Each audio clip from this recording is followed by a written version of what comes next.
नमस्ते and hello everyone, welcome back to the channel. मैं हूँ शिवाली।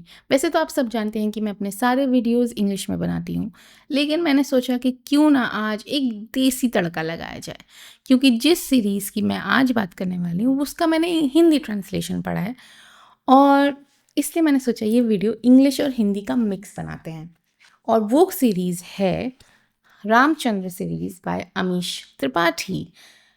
इस सीरीज़ में हमारी जानी पहचानी पुरानी कहानियाँ जो रामायण हमने पढ़ी है, बचपन से सुनते आ रहे हैं, उनके कुछ किरदारों को और जगहों को उधार लेके एक नए मॉडर्न थ्रिलिंग अंदाज में पेश करता है आपके सामने।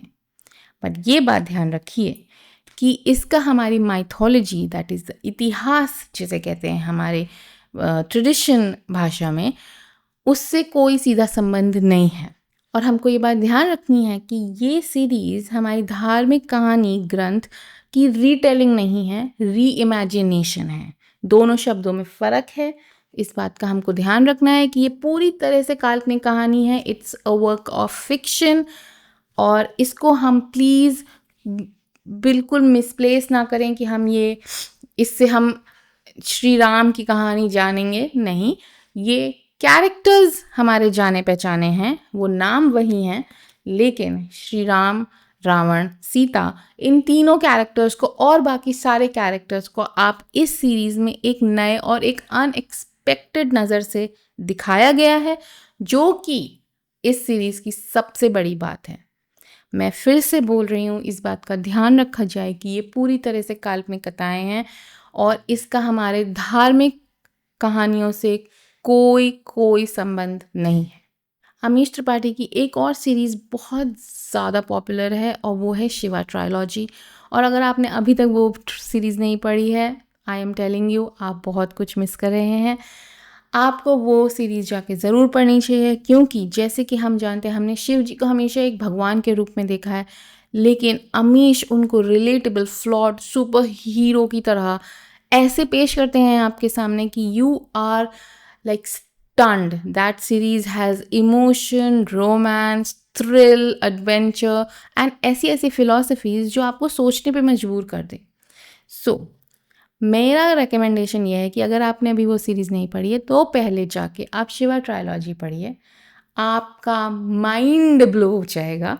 और उसके बाद आप रामचंद्र सीरीज़ पढ़िए। ये भी अपने में एक तो इतना ज़्यादा डेप्थ में ये सीरीज़ है, इतना काम किया होगा अमीश ने कि आपको एक सीरीज़, एक स्टोरी लाइन ऐसी सेट करके दें जिसमें आप डिसअपॉइंट ना हों। शिवा ट्रायलॉजी का रिव्यू मैं ऑलरेडी अपने चैनल पे डाल चुकी हूँ, please go and check that out और आपको पता चलेगा कि मैं कितना हाईली रेकमेंड कर रही हूँ वो trilogy. And I also highly recommend Ramchandra series. चलिए, आप सस्पेंस को ज़्यादा खींचते नहीं हैं और आते हैं सीधे मुद्दे पर। इस सीरीज़ में है 4 किताबें और अब हम एक एक करके इन किताबों को थोड़ा विस्तार में जानते हैं। पहली किताब है राम, इक्ष्वाकु के वंशज। English translation is Ram scion of Ikshvaku. So इस बुक में क्या स्टार्ट हमें पता चलता है, सबसे पहली एंट्री हमारी श्री राम की होती है। अब ये जन्मे हैं अपने पिता महाराज दशरथ के हार के दिन। उसलिए महाराज दशरथ श्री राम को ब्लेम करते हैं और उनको पिता का प्रेम नहीं मिलता है। उसके बावजूद वो अपना धर्म का पालन, न्याय का पालन अपनी निष्ठा के साथ करते हैं।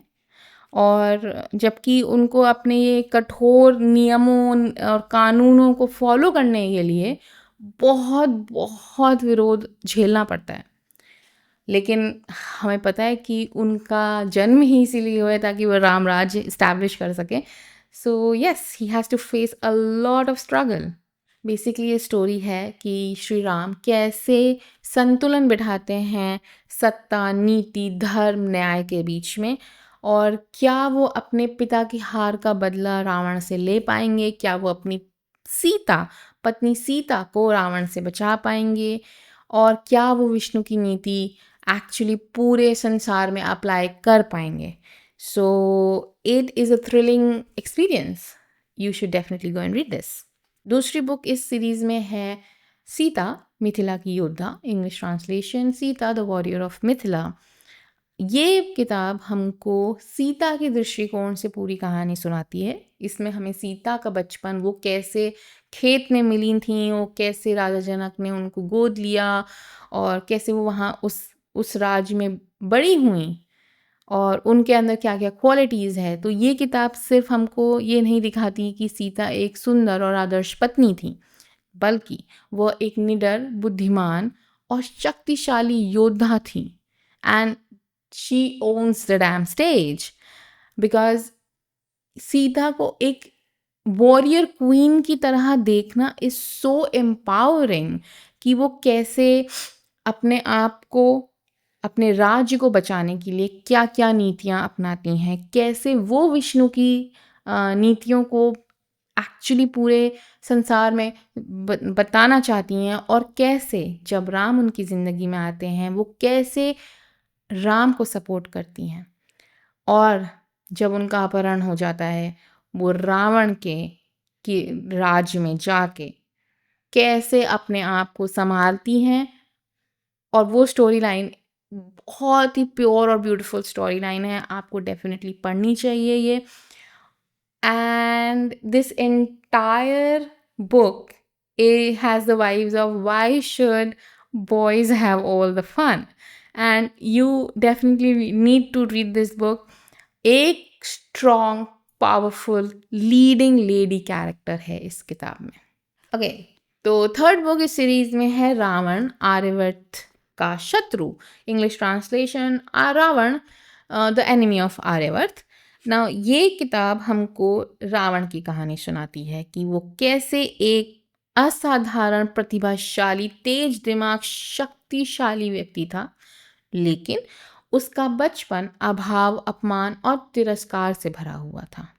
रावण की लेयर्ड पर्सनैलिटी इतनी खूबसूरती से लिखी गई है कि आप पढ़ते पढ़ते सोचते हो कि क्या कोई एक व्यक्ति पूरी तरह से बुरा हो सकता है। देयर आर मोमेंट्स जब आपको ये लगेगा कि आपका दिल दुखेगा रावण के लिए, और अगले ही पल उसकी क्रूरता देख के you will be shocked. Amish Tripathi ने इतनी ब्रिलियंट कैरेक्टर स्टडी करी है और लिखी है कि this is your ideal grey character where you are not sure even if he's grey. The last book of the series is Lanka Ka Yudh, The War of Lanka, and this is the grand finale we needed. मतलब कि सारे twists, सारे रहस्य, सारे emotions इस किताब में आके फट पड़ते हैं। अमीश ने एक ऐसा युद्ध लिखा है इतना सिनेमैटिक तरह से कि आपको लगता है कि आप एक विशाल महायुद्ध का खुद से पार्ट हैं। आप वहाँ हैं और ये होते हुए देख रहे हैं। विद एवरी कैरेक्टर, उनकी हार, उनकी जीत के साथ आपकी हार्ट बीट्स बढ़ रही हैं।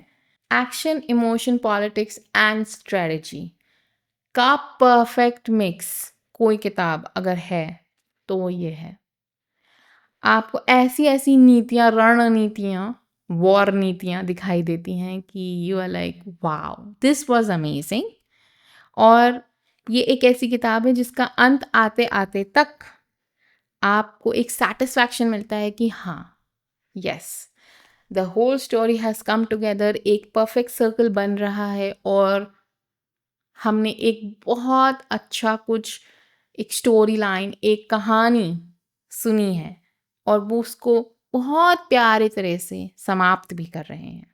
ये सीरीज़ सिर्फ एक रीइमेजिनेशन नहीं है, ये एक पूरा एडवेंचर है, ये एक पूरा एक्सपीरियंस है। ये स्टोरी आपको एंटरटेन भी करती है, आपके फेवरेट माइथोलॉजिकल कैरेक्टर्स को एक नए अंदाज में आपके सामने रखती है और आपको इतना सोचने पे मजबूर करती है कि कहानी कैसे कैसे लिखी जा सकती है।